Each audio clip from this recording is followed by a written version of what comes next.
People who are not in a good relationship or in a shaky relationship, typically moving abroad will shake things up so much that divorce is not uncommon.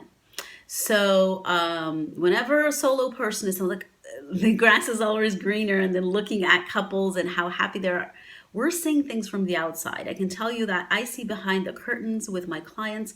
It's not all rosy glasses, all wonderful with people who are moving with family or just, as a couple. Um, One thing that I think is a very good advantage of moving as a couple, and so it would be a disadvantage of moving solo, but there are ways to go about this, is health wise. So if you have a health issue or if you get sick, get the flu or whatever, you're on your own.